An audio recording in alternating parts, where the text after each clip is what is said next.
Hi there. I just wanted to make a short video basically to help anybody else out that might find themselves in the quandary I was in when shopping for my first OTF knife. What I have in front of me is probably one of the cheapest OTF knives that you can get, and then basically two of the industry top-end standard knives that you can get. I have a Lightning OTF dagger blade, black body obviously, and a satin steel finish, no serration. And then I have a Microtech UTX-85 satin single edge, and then a Microtech UTX-70 single edge with a stonewash finish. So having never handled an OTF knife in person before, I first off didn't want to invest a ton of money and hate it. So the first thing I ordered was this Lightning for $25. And I was happy enough with this knife that I decided to plunk down the money and get, well, basically one of these two. I wasn't sure which one I wanted because I'd never handled either. What I was looking to replace was my Benchmade 530, which is ridiculously slim and lightweight, easy deploying, and it has really stood up to a lot of abuse for about 7-8 years now. And I mean, I could honestly still carry it. It's just, I just felt like it was time for a change. So I did not know between the two of these at that point which one I wanted.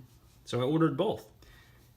Now, the 70 is hilariously small. I mean, just seeing it in my hand really doesn't do it justice. A good comparison is if you have a carpenter's pencil, the body of this is basically the same size. So if you wrap your hand around about this much of a carpenter's pencil, that is what this feels like in your hand.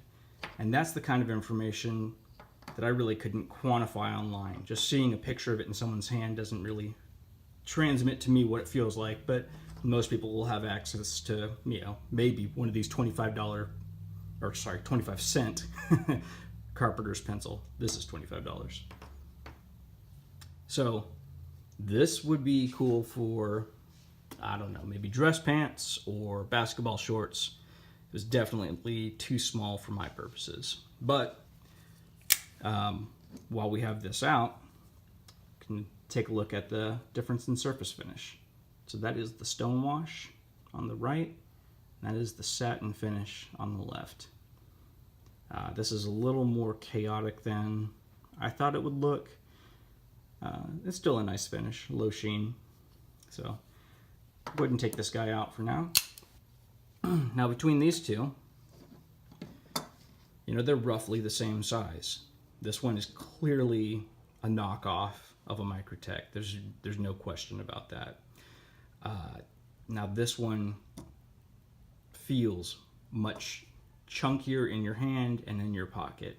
Looking at just plain numbers online, don't quantify that very well, but we'll get these up close and side by side, and you can see that the Lightning is substantially larger, at least in width in this direction. Thickness, it's just a hair larger, I'd say maybe 1/16.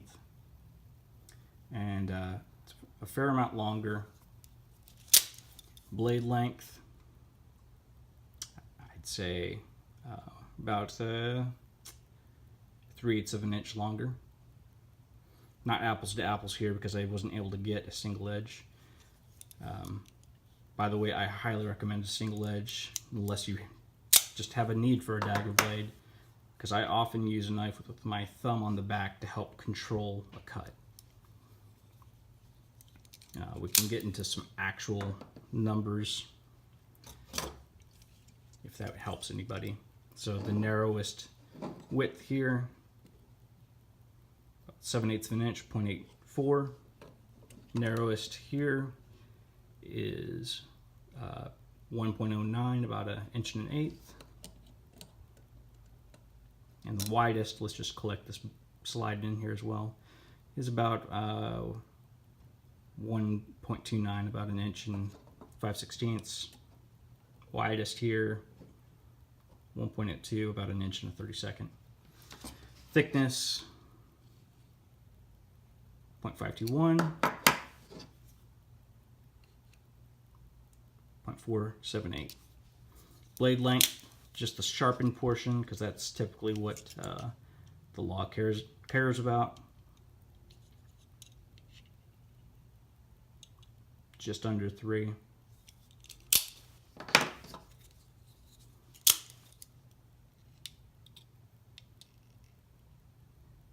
And 3 1/4. Now that may make the difference wherever you live between carryable and not, if the breakover point is 3 inches. So that's something to consider. Let's see. What makes this a $25 knife and this a $225 knife? Well, I would say it breaks down to workmanship, materials, and quality of finish would be my 3 big things. This feels, this is metal, the body, but if you've handled like a Hot Wheels car, it feels like that. It feels like cast pot metal of some sort. I don't know that you really need much more out of a body of a knife. You know, metal is an upgrade from a lot of knives, but the workmanship on this isn't great. The pattern that they have in the mold just is a little lackluster in places. The seams don't line up. The body's painted, not anodized. The clip is okay. The hardware is okay also. They went with Torx screws, which is definitely an upgrade over something like Phillips. On launch, you do get a bit of spring noise. Just do this for comparison real quick. No spring noise. You definitely hear the spring. This actually is kind of a cool sound, but it is indicative of looseness inside the body. On blade launch, let's see, I'd say about a 1/16 of travel at the tip there. It is relatively loose, but it does have, it's not going anywhere, but it is a bit loose. There's this guy, has maybe about a 30-second or less travel side to side. Decently sharp, not shaving sharp, and you know, being 440 steel, may not have the best edge retention. Overall, for $25, not a bad knife. Honest to God, I'd be happy with this if that was all I had to spend. Whereas this guy, anodized aluminum body, very smooth, satiny feel to the exterior. Very nice milled button, or slide I should say. Really durable, tough looking clip.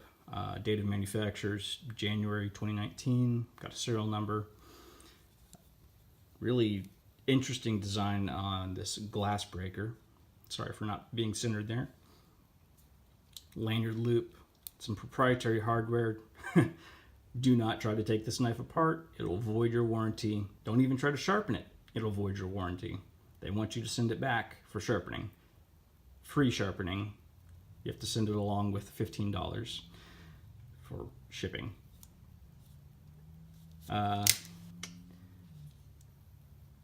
Comes shaving sharp right out of the box. So this has a 440 steel blade, 440C, which is, I mean, about as garden variety as you can get it for a stainless steel. Microtech always goes with something interesting, and it's whatever they just are running at that time. So they were doing LMAX and this Carpenter steel this year. So this one is a CTS, let's see, 204P. I am no steel expert, but I did do my research on its properties, and it's a fantastic steel. 440C is an okay steel, and it's, you know, I mean, it's been used for years and years for a reason, but it's nothing exotic. So overall, is this worth $225? Is this worth $25? I would say yes and yes. This is a great budget knife.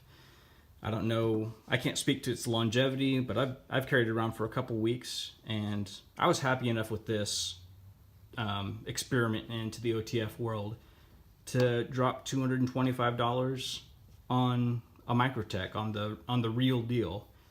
And I'm as pleased as I could be with this as well. So this is great at its price point, and this is great at its price point. I couldn't be happier with this choice. So I want to end the video just with throwing a couple other knives in here, just in case one of them may be a knife you have, so you can get a bit of a size comparison. So here's my Benchmade 530, which is basically identical in size to the 531 that they produce now. Just about everybody has a CRKT M16 style knife kicking around. So here it is in comparison. As you can tell, I use my knives a little hard. If you've got one of these Kershaw Vapors, this is from several years back. Here it is in the lineup. And of course, here's our itty bitty UTX-70. So I hope that this video helps someone. This is the type of information I was looking for when I was shopping for both my, first OTF knife, and then figuring out between the 85 and the 70 which one would be a good replacement for my typical everyday carry. So if this video helped you, let me know. If there's any other information you want about any of these knives, leave me a comment and I'll let you know if I can figure it out. So have a great day. Thanks for watching.